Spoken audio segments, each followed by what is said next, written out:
Guys, ayan, demo tayo, demo. Ito, demo kit kung tawagin ito, no?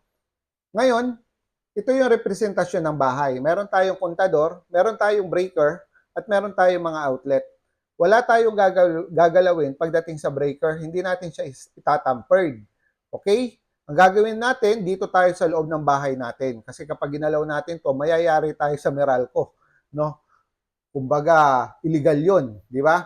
Ngayon, pag binuksan natin yung pinaka-breaker natin, ayan, makikita natin, meron tayong digital watts meter na nilagay dito para makita natin yung voltahe na pumapasok ngayon dito sa bahay, 233.9 volts. Kumbaga, over voltage po yan. Ito namang pangalawa, amperahe, at ito naman yung wattage, ito yung konsumo. Tama? Ngayon, makikita ninyo, meron tayo ditong 100 watts na bumbilya. Ayan, 100 watts. I-on natin tong bumbilya. Pag in-on natin yan, dapat mag-appear dito 100 watts. Okay? Yan. Nung in-on natin siya, makikita nyo 100.4 watts. Bakit? Kasi mataas yung voltahe natin. Kaya sobra sa 100 watts. Kumbaga, nai-stress yung bumbilya natin kaya minsan mabilis mapundihan kasi over voltage. Tama? Ngayon, ang gagawin natin dito, ano ang maitutulong ng device natin? Meron tayong device dito, tatlong klase. Ito yung 25 UF. Meron tayong 50 microfarad saka 100 microfarad. For demo purposes, gagamit tayo ng 25 microfarad. Paano makakatulong to? Isasaksak lang natin ito, yung pinaka-outlet natin, dito sa pinakasaksakan. From 103 watts na konsumo, pag sinaksak natin yan dyan, ayan. Ayan. Makikita natin, umilaw na siya. Ibig sabihin, gumagana na siya. Ayan. 74 watts na lang. Kanina, 104. Ngayon, 74 na lang. Kumbaga, hindi na stress yung bumbilya natin. Tama ba? Makikita nyo, bumaba yung konsumo po natin. Yun yung maganda dyan kapag ginamitan natin ng power efficiency enhancer natin. Ngayon, tanggalin natin to. Ang gawin naman natin dyan, gumamit naman tayo ng electric kettle. Madalas kasi ang ginagamit natin, initan ng tubig. Ito yan, electric kettle. Di ba? Gagawin natin, sasaksak natin. Ang init. Sasaksak natin. Ayan. Pag sinaksak natin at inon natin to, ayan, tingnan nyo yung konsumo. 1,984 watts.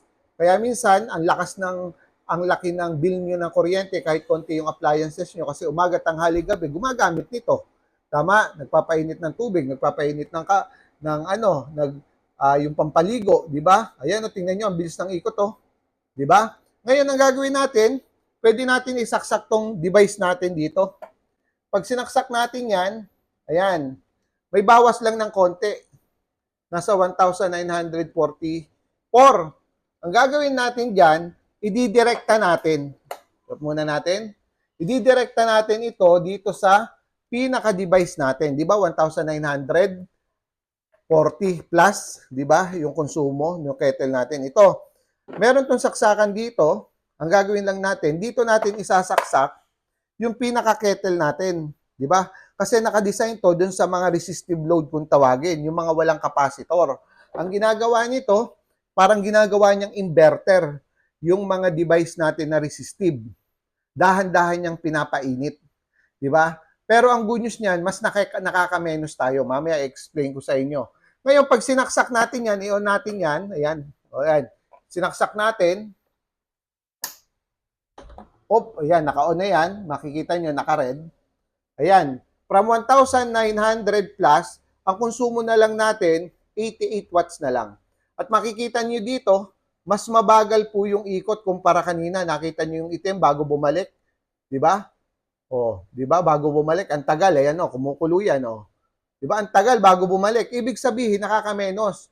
Kahit mag-times 2 pa yung minuto, kapag ito yung ginamit, 87 times 2, wala pang 200 watts. Kumpara doon sa 1,940, 50 watts. Ayan, natapos na. Yan guys, no? Ngayon, yun yung maganda dito sa device po natin.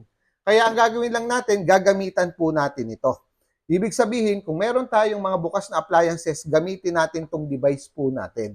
Ngayon, paano gagawin ko, sir? Kapag alis ako ng bahay, tanggalin ninyo. 'Di ba? Tanggalin ninyo kung wala namang mga bukas na appliances kasi meron din po itong load.